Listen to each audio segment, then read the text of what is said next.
J'ai eu un petit coup de motivation et je me suis dit, tiens, allez, ça fait longtemps que j'y pense. Je vais tourner une petite vidéo comme ça pour ma chaîne YouTube. Je m'étais dit, je vais faire un truc simple. J'allais juste lire la liste des top films sur IMDb, puis donner mon avis, en parler un petit peu. Et quand j'ai pris mon portable pour commencer à filmer, pour le placer, voir un peu. Je voulais vraiment faire un truc comme ça rapidement, je me suis même pas préparé ni rien. J'ai vu que j'avais plusieurs messages, ça faisait longtemps que j'avais pas lu mon portable parce que phobie sociale.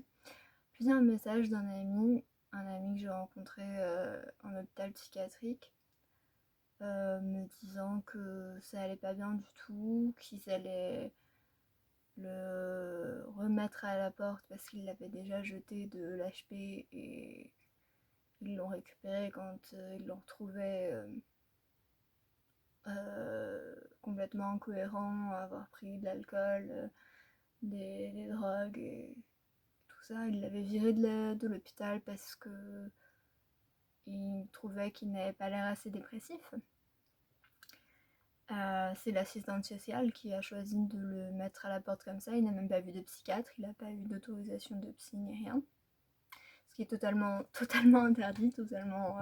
L'assistante sociale n'a absolument pas le droit de mettre un patient à la rue, donc, littéralement à la rue, puisqu'il s'est retrouvé SDF. Et là, il va également se retrouver SDF. Là, il se fait jeter parce que ils l'ont retrouvé en train de fumer un joint. Sachant que c'est des choses qui arrivent dans un hôpital psychiatrique, puisqu'en général, les gens ne vont pas bien. Que ça arrive à peu près une grosse majorité des patients, on va dire. Et que dans ces cas-là, d'après moi, il y a plusieurs choses qu'on puisse faire. C'est-à-dire qu'on les accompagne quand ils vont dehors, qu'on fouille un peu leur chambre pour voir s'ils ont des substances qu'ils voient conseiller, qu'on voit si on peut peut-être changer leurs médicaments également. Mais les relâcher dans la nature, je vois pas bien à quoi ça peut servir. Bref, donc j'avais plusieurs messages de lui qui m'informaient de cette situation et qui me disaient que ben, c'était le truc de trop et qu'il allait se suicider. On a beaucoup parlé avant parce quelqu'un de très intelligent, très spirituel, très généreux, qui veut toujours aider les autres, très toujours plein d'énergie, plein de motivation pour aider les autres. Et il était comme ça à l'HP. C'est pour ça qu'ils l'ont mis dehors, parce qu'on peut pas être phobie sociale et dépressif, bien sûr, si on aide les autres et que des fois on sourit, on rigole, bien sûr. Et la première fois qu'il s'était acheté, qu'il avait fini SDF, il s'est dit c'est pas grave, je vais juste, enfin, tout ce que je vais faire maintenant ce sera pour aider les autres, j'aurai plus besoin de penser à moi, je vais me battre. Et puis je m'étais juré que plus jamais je tenterais de me suicider et tout ça. Et là, il me dit clairement que il en a juste marre, il en peut plus, il souffre trop. Et le truc, c'est qu'il a des enfants, il a 2 fils, mais il les voit presque pas parce qu'ils habitent loin. Mais il se bat à la base, s'il est venu en HP, s'il a voulu avoir des soins, c'est pour eux. Enfin, il voulait pas qu'ils aient un père qui puisse pas être présent pour eux. Et du coup, j'ai discuté avec lui et je disais, mais je sais que tu souffres, je sais que c'est horrible, mais ce que tu vas faire, c'est que si tu te suicides, ta souffrance, elle va pas disparaître. Tu vas la transmettre aux autres, à ceux qui t'aiment, et tu vas la mettre sur les épaules de tes enfants. Et j'ai été peut-être difficile, dure avec lui, et je lui ai dit, mais tes enfants, ils vont être traumatisés à vie. Et elle m'a répondu, je sais, mais j'en ai marre. Et là, je sais pas quoi faire, je sais pas quoi répondre parce que c'est la première fois que je me retrouve dans une situation comme ça avec quelqu'un qui a des enfants. Et j'ai jamais trouvé ça égoïste de se suicider parce que c'est pas vraiment un choix, c'est des pulsions suicidaires, on n'y peut rien. Et vouloir mourir parce qu'on souffre trop, c'est totalement compréhensible. Et je demande à mes amis, à mes proches de se battre. Et je leur dis justement que c'est moi qui suis égoïste de leur demander de continuer à se battre malgré leur souffrance.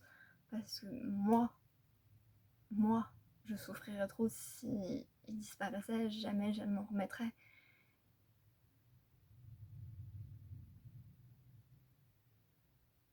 Mais je leur pardonnerais. C'est même pas le coup si c'est trop dur.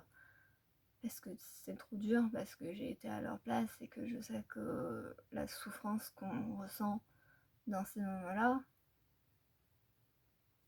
ça éclipse tout, ça nous fait plus penser rationnellement, même si on continue d'aimer les autres, et voilà, c'est pas, on voit plus clair, on voit que la souffrance, je sais pas, c'est comme si vous aviez votre pied coincé dans un piège à loup, vous allez pas, oui, vous allez, oui, si, la première précaution c'est d'enlever son pied, d'ouvrir le piège à loup et de s'en sortir. Et, mais là, j'avoue que quand on a des enfants, et que c'est pas une pulsion, c'est pas comme ça tout de suite d'un coup, j'ai besoin de me suicider, là, je me suicide, mais de prévoir à l'avance, de dire non, c'est bon, je vais me suicider. Et j'ai du mal à pas trouver ça égoïste, et je sais pas, je peux pas me permettre de juger, je pense, mais je suis pas en position de l'aider, sauf qu'il me dit clairement que t'es la seule personne à laquelle je tiens vraiment, t'es la seule personne à qui je l'ai dit parce que y a que toi qui est là pour moi vraiment et que j'apprécie vraiment, et du coup toute la responsabilité est sur mes épaules, mais je sais pas quoi faire, je sais pas qui prévenir pour l'aider puisque les services qui sont censés être compétents, que ce soit les urgences psychiatriques ou l'hôpital psychiatrique ou les CMP, ne font rien parce qu'il est dans un hôpital psychiatrique et ils vont le relâcher demain. Et il n'aura pas de suivi de prévu, il n'y a rien de prévu pour son traitement médical, parce que c'est le bordel complet, et c'est pas juste à cause du Covid, c'est parce qu'ils ont plus de place tout simplement dans le service, donc ils essayent de mettre le plus de gens dehors. Enfin, je dirais, ils ont également mis dehors une jeune fille, enfin je sais pas son âge exact, mais qui, comment dire, est en anorexie extrême, c'est-à-dire un corps comme j'ai jamais vu de ma vie, une maigreur intense, enfin au point, littéralement les photos qu'on voit des fois dans les campagnes de, contre l'anorexie, contre les choses comme ça, pour prévenir les gens, pour les campagnes choc qu'on voit de modèles qui sont des squelettes vivants, c'était exactement ça. Et de ce que j'ai appris, apparemment, elle était là suite à un viol et qu'elle vivait dans une famille abusive et que ben, elle était encore en plein trauma évidemment. Et pareil, ils l'ont lâchée quasiment du jour au lendemain pour la faire retourner chez ses parents qui la maltraitent.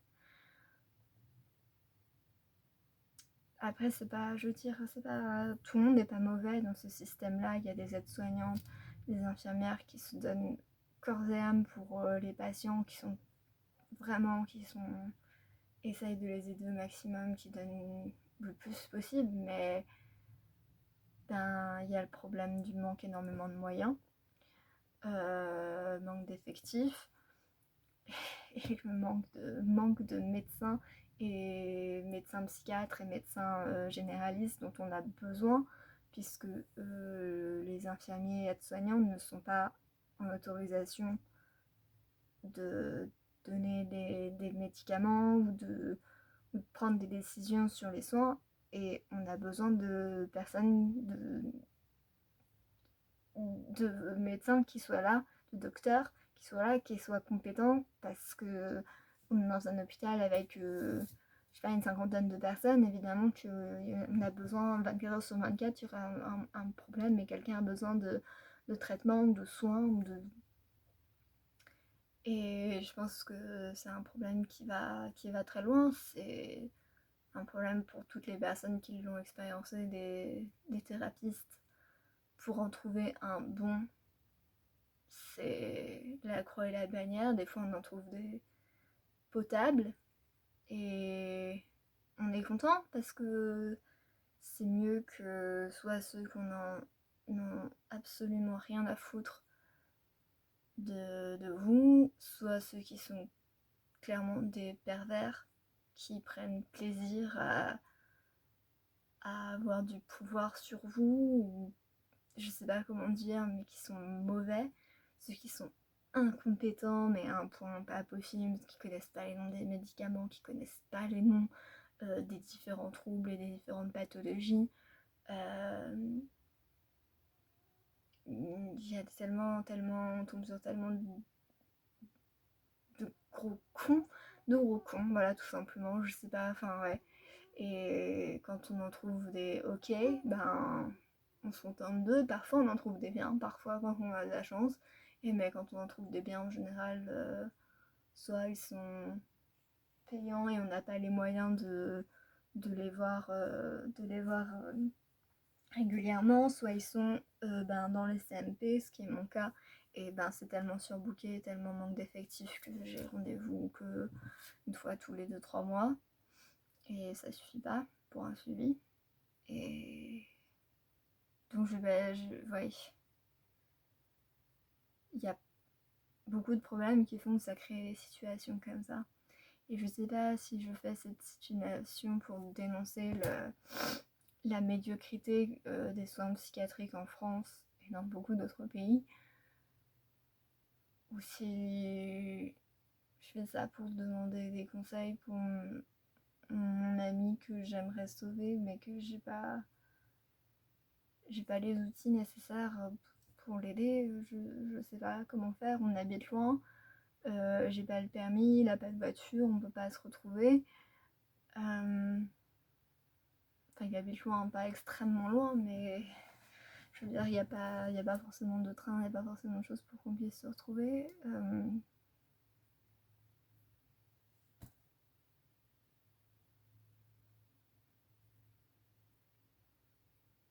Je lui en veux de dire que oui, je sais, mais j'en ai marre quand je lui dis qu'il va traumatiser ses enfants. Parce que je trouve ça dégueulasse. Mais d'un côté, je peux pas lui en vouloir parce que je sais qu'il n'est pas dans. Il n'a pas l'esprit clair, il est malade mental, il est dans une souffrance totale. Et il a besoin d'aide plus qu'il n'a besoin de mon jugement. Mais moi, je suis qu'une personne et je suis qu'une personne malade aussi, faible, et j'ai pas les compétences pour gérer ça et je sais pas comment faire.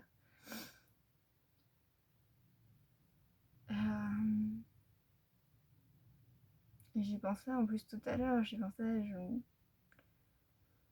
est-ce que la psychiatrie c'est parce que c'est pas pris au sérieux? Est-ce que c'est parce que c'est une profession qui attire les mauvaises personnes? Parce que c'est, je veux dire, la profession parfaite si on veut se sentir en contrôle de quelqu'un ou des choses comme ça.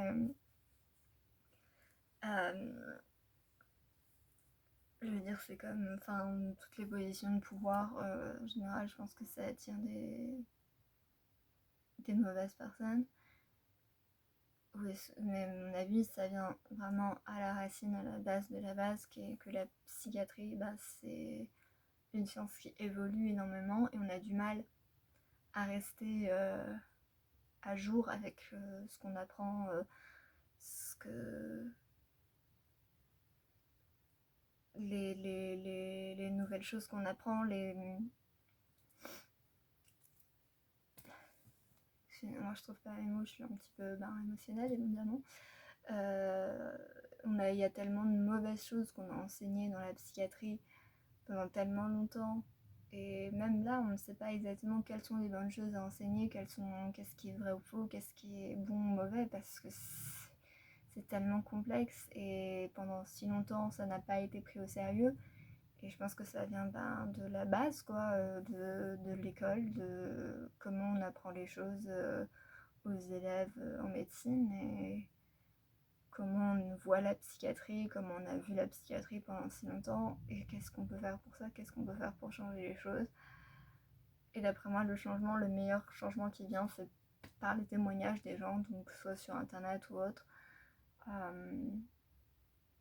qui parlent de leur vécu, de leurs troubles, parce que c'est là que j'ai appris le plus, je pense. C'est pas dans les bouquins sur la psychiatrie, la psychologie, la psychothérapie, non, ça vient de témoignages de personnes réelles. Et j'ai des opinions assez pas tranchées sur l'autodiagnostic, les choses comme ça. Mais en fait, moi, enfin, bien sûr, je me méfie des autodiagnostics, mais je me méfie des diagnostics tout court parce que j'ai pas l'impression que les psychiatres soient plus compétents, forcément, que nous pour émettre des diagnostics. Comme pour les traitements, je connais pas une seule personne malade qui se tienne à ces traitements à la lettre parce que c'est pas possible. Quand on a rendez-vous une fois tous les quelques mois, quand on est face à des personnes qui ne connaissent les médicaments que par dans leurs bouquins, mais n'ont jamais ne peuvent jamais se mettre à notre place. Évidemment que quand on voit pas pendant quelques mois son psychiatre, on a besoin d'adapter son traitement parce que la maladie ça évolue, parce que c'est pas tous les jours pareil, parce que et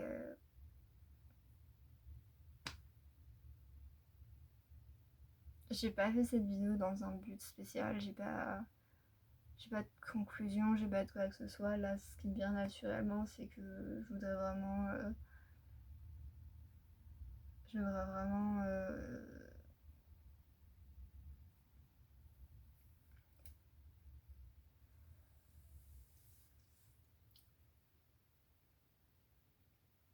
continuer de parler de vos vécus, continuer de parler de vos expériences, continuer de témoigner, de vous ouvrir aux autres,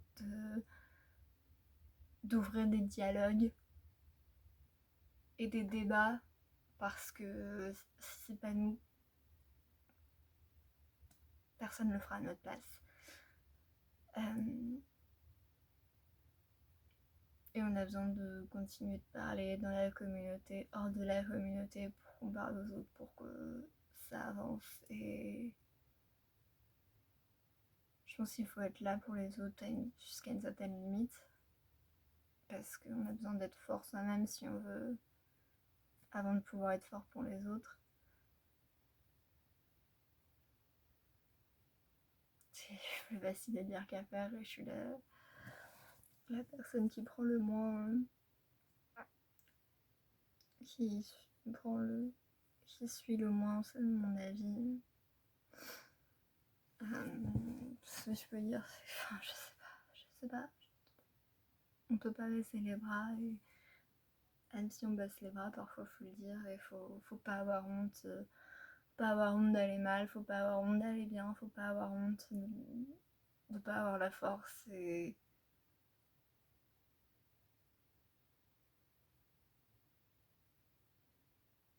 je suis j'essaie de donner des conseils alors que je suis complètement perdue moi aussi.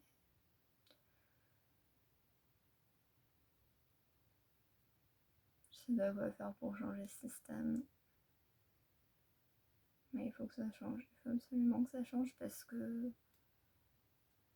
il y a trop de gens qui ont besoin d'aide et qui ne reçoivent pas cette aide et des gens qui meurent.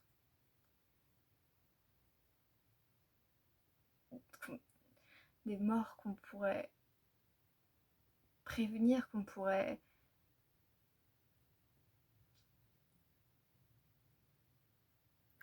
si facilement éviter. On peut plus accepter ça, on peut plus accepter ça, il faut. Je. J'ai pas de solution, j'ai pas de. Je sais pas comment je vais titrer cette vidéo parce que. Voilà. Et désolée, je voulais pas vous mettre. Foutre le bad et tout, mais.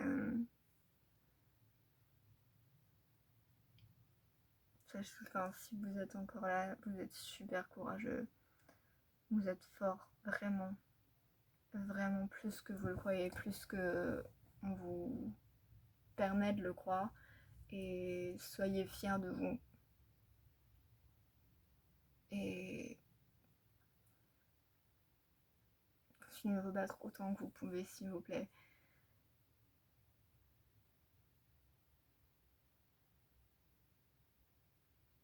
Vraiment, je sais que le monde se rend pas compte de l'énergie qu'on dépense juste pour rester en vie et quel point c'est dur.